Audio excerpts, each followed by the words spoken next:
इस मूवी के स्टार्ट से पहले सबसे पहले मैं आपको ड्यून के बारे में बताती हूँ। ड्यून आखिरकार है क्या? ये एक रेगिस्तानी प्लेनेट का नाम है। ये प्लेनेट स्पाइस नाम के ईंधन और ड्रग्स का इकलौता ओरिजिनल सोर्स है। स्पाइस एक ऐसा सोर्स है जिसे अगर आप ड्रग्स के तौर पर उसको इस्तेमाल करते हैं तो आपके अंदर सुपरनेचुरल पावर आ जाएगी और इसका नशा करने वालों की आंखें ब्लू हो जाती हैं। और इतना ही नहीं, आप स्पाइस के इस्तेमाल से न्यूक्लियर वेपन्स भी बना सकते हो। और यही वजह है कि ड्यून प्लेनेट इतना इम्पोर्टेंट है। और अब कहानी स्टार्ट होती है। ये कहानी आज से लेकर हमारे फ्यूचर से बहुत आगे की है। इंसान ने बहुत तरक्की कर ली है और वो इस यूनिवर्स के अलग अलग प्लेनेट पर जाकर बस गए हैं और इन प्लेनेट्स पर अलग अलग राज घराने हैं जो कि किसी एम्परर की तरह इन प्लेनेट्स पर रूल करते हैं। और इनमें सबसे बड़ा जिसका नाम है कोरिनो एम्पायर, और इसके एम्परर के पास एक आर्मी है जिसका मुकाबला कोई भी नहीं कर सकता। स्पाइस को बहुत अच्छा मानते हैं और इसके नशे की वजह से इन लोगों की आंखें ब्लू हो गई हैं। एक लड़की बताती है जिसका नाम चैनी है। वो बताती है कि किस तरह आउटसाइडर इनकी जमीन से स्पाइस को हार्वेस्ट कर रहे हैं और इन आउटसाइडर्स को डायरेक्शन देता है रॉबिन, जो कि इनका लीडर है।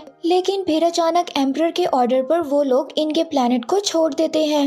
किसी को भी समझ नहीं आता कि ऐसा डिसीजन क्यों लिया गया। और अब मूवी शिफ्ट होती है कैलेडन नाम के एक प्लेनेट पर और अब हम यहाँ पर मिलते हैं एक लड़के पोल और उसकी माँ जेसिका से, जो कि एक विच है और इसके पास बहुत सारी पावर्स हैं जिनका वो इस्तेमाल करना पोल को सिखा रही है। और अब पोल अपनी माँ को बताता है कि उसे एक जैसे ड्रीम्स बार बार आ रहे हैं जिसमें वो एक नीली आंखों वाली लड़की को देखता है जो कि हकीकत में चैनी है। और एक दिन दूसरे प्लेनेट का किंग इनके प्लेनेट पर आता है और अब वो वहाँ के किंग को बताता है, जो कि कोई और नहीं पोल के फादर हैं, कि कैसे उसे एम्परर के ऑर्डर पर अराकिस से स्पाइस को माइन करना है। एम्परर के ऑर्डर को एक्सेप्ट कर लेता है। इसके बाद पोल अपने फादर के एक वॉरियर से मिलता है और अब पोल उसको बताता है कि उसने अपने ड्रीम में उसको मरते हुए देखा है और उसे सेफ्टी के लिए कहता है, लेकिन वो उसकी बात को काफी लाइटली लेता है। और अब पोल अपने फादर से मिलता है, अपने फादर से कहता है कि वो फ्रेमैन से दोस्ती करना चाहता है। फ्रेमैन वहाँ पर रहने वाले लोग हैं और चैनी भी यहीं से बिलोंग करती है। इसके बाद पोल वॉर एडवाइजर से लड़ने की ट्रेनिंग लेता है और यहाँ पर हम देखते हैं कि एक दूसरे को चोट ना लगे इसीलिए वो एक एनर्जी शील्ड का इस्तेमाल करते हैं। और अब रॉबिन बहुत ज्यादा परेशान है क्योंकि अराकिस किसी और किंग को मिल गया है, यानी कि पोल के फादर को।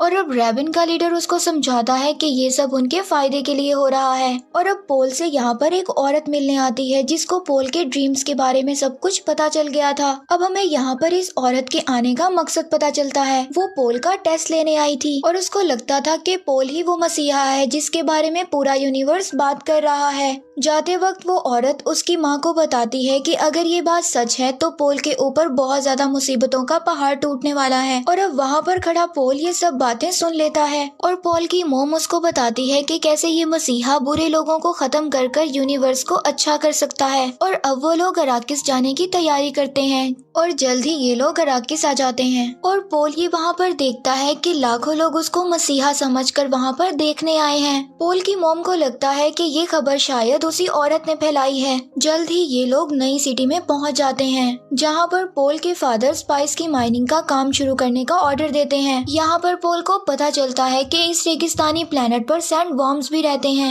जो कि चलने का साउंड सुनकर उनकी तरफ अट्रैक्ट होते हैं। और इससे बचने के लिए फ्रेमैन एक ऐसे पैटर्न पर चलते हैं जहाँ पर डेजर्ट का नेचुरल साउंड निकलता है और यहाँ पर हंटर बग की मदद से पोल को कोई मारने की कोशिश करता है। और अब पता चलता है कि ये दूसरे किंग का आदमी था। उधर पोल के फादर का वॉरियर उनको आकर बताता है कि यहाँ पर उनकी 100 से भी ज्यादा फ्रेमैन रहते हैं और कहता है कि इन्हीं में से इनके एक लीडर को वो अपने साथ लाया है। और अब पोल के फादर उससे दोस्ती करने की कोशिश करते हैं और उनसे कहते हैं कि अब तुम्हें कोई भी नुकसान नहीं पहुंचाएगा। और वो लीडर उनसे कहता है कि वो जल्दी अपना काम खत्म करें और यहाँ से चले जाएं। इसके बाद पोल के फादर माइनिंग की तैयारी देखने के लिए जाते हैं, लेकिन उसको पता चलता है कि जो लोग पहले माइनिंग कर रहे थे वो मशीनों को बहुत ही बुरी हालत में छोड़कर गए हैं। और फिर वो फौरन ही एक लड़की को बुलाते हैं जो कि खुद भी एक फ्रेमैन है। अब वो इन सबको एक सूट देती है और बताती है कि इस सूट में एक फिल्ट्रेशन सिस्टम है जो हमारे जिस्म के गंदे पानी को भी पीने की काबिल बना देता है ताकि रेगिस्तान में लोग मुसीबत पड़ने पर अपनी जान बचा सकें। और यहाँ रेगिस्तान में पीने के पानी की बहुत तंगी है और यहाँ के लोग पानी की एक बूंद को भी जाया नहीं माइनिंग करते। अब ये लोग प्लेन की मदद से उस फील्ड में जाते हैं जहाँ पर एक मशीन स्पाइस की माइनिंग कर रही है। और जब ये लोग निगरानी कर रहे थे तो अचानक इनकी नजर एक वॉर्म पर पड़ती है जो कि इनकी मशीन की तरफ आ रहा था।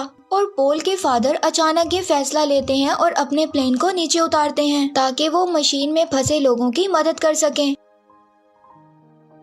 पोल भी इस काम में आगे बढ़ता है ताकि वो लोगों की मदद कर सके। तभी अचानक से उसको विजन्स आने लगते हैं जिसकी वजह से वो बेहोश होने लगता है। तभी वहाँ से एक आदमी उसको वहाँ से निकाल कर ले जाता है। इसके बाद ये लोग पहली बार उस वॉर्म को देखते हैं कि वो इतना बड़ा था कि देखते ही देखते पूरी माइनिंग मशीन को निगल जाता है। और अब पोल के फादर सबको कहते हैं कि उन्हें जल्द ही स्पाइस की माइनिंग को शुरू करना होगा वरना उनके लिए बहुत ज्यादा प्रॉब्लम्स होंगी। लेकिन वो लड़की उसको कहती है कि इस काम में वो कोई उसकी मदद नहीं कर सकती। इसके बाद एक डॉक्टर पोल का चेकअप करता है और वो उसको बताता है कि शायद स्पाइस में जाने से उसको कोई एलर्जी हो गई है। और पोल फिर अपनी माँ को बताता है कि उसने फिर से उस नीली आंखों वाली लड़की को देखा जो कि उसे मारने की कोशिश कर रही थी। और उसे वहाँ पर एक नाइफ भी दिखा जिसे फ्रीमैन अपना एक मजबूत हथियार मानते हैं। और अब अपने ड्रीम्स में वो अपनी माँ के दूसरे बच्चे को भी देखता है जो कि एक लड़की है। और अब उसे लगता है कि शायद वो उसकी बहन है।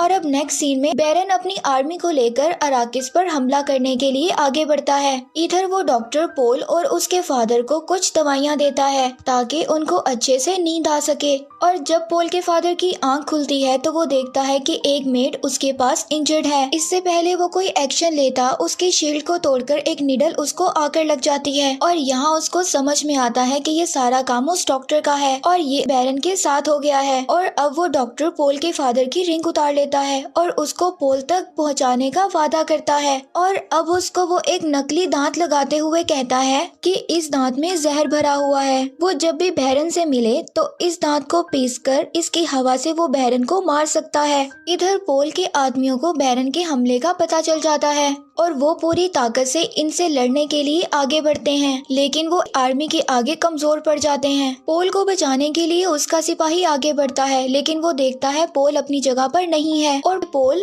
और उसकी मदर जेसिका को बैरन के आदमियों ने पकड़ रखा है और वो उनको वॉर्म के एरिया में फेंकने जा रहे हैं। यहाँ पर पोल की माँ अपने विच पावर को यूज करते हुए उन सबको अपने कंट्रोल में कर लेती है। वो सभी आपस में लड़ने लगते हैं। इसके बाद पोल और उसकी माँ नीचे आ जाते हैं और देखते हैं कि बैरन के आदमियों ने पूरी सिटी को तबाह कर दिया है और अब वो पनाह लेने के लिए एक जगह पर रुकते हैं।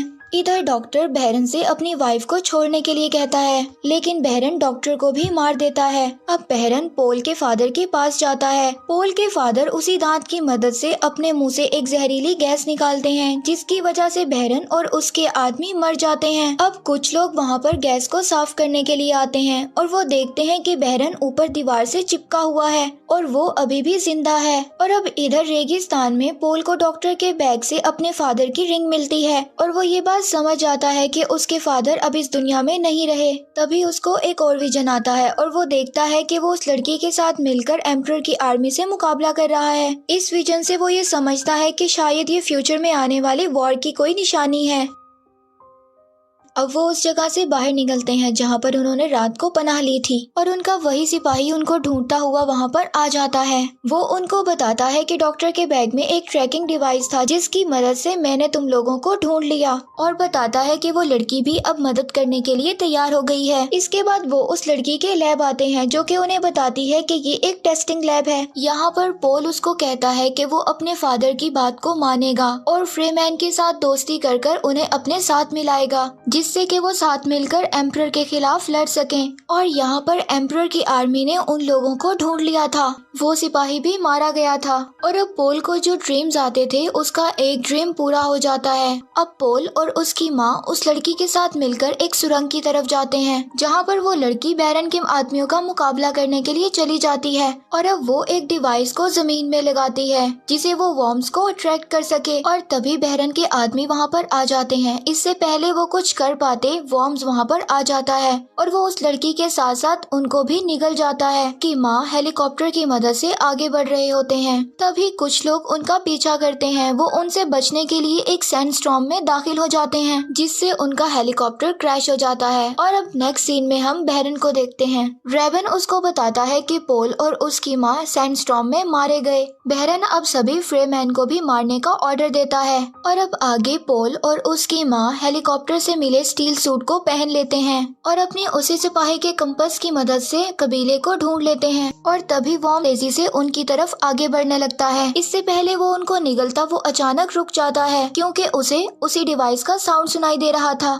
उस डिवाइस से वाइब्रेशन के साथ साथ साउंड भी निकलता है जिसे देखकर वॉर्म्स वहाँ से चला जाता है। और अब आगे कुछ फ्रेमैन्स उनको घेर लेते हैं और अब उनको पता चलता है कि ये उसी लीडर का कबीला है जो उसके फादर के पास उनसे मिलने आया था। वो लोग देखते हैं कि वॉर्म ने इन्हें कुछ नहीं कहा, इसलिए वो समझते हैं कि पोल एक मसीहा है। यहाँ पर पहली बार पोल चैनी से मिलता है और उसको अपने ड्रीम्स के बारे में कुछ भी नहीं बताता और अब वो लीडर उन्हें अपने साथ ले जाने के लिए तैयार हो जाता है। लेकिन उनके एक साथी को उन पर भरोसा नहीं होता। वो कहता है कि ये उसकी डिवाइस थी कि ये लोग वॉर्म से बच गए और अगर पोल इतना काबिल है तो उसे मेरे साथ फाइट करनी होगी। पोल उसके साथ लड़ाई करने के लिए एग्री हो जाता है। तभी वहाँ पर उसको एक विजन आता है। उसको एक आवाज सुनाई देती है और वो आवाज उसको कहती है कि तुम्हें अपने अंदर के मसीहा को जगाने के लिए अपने आप को मारना होगा, यानी कि खुद को मारना होगा। तभी चैनी उसके पास आती है और उसको वही नाइफ देती है,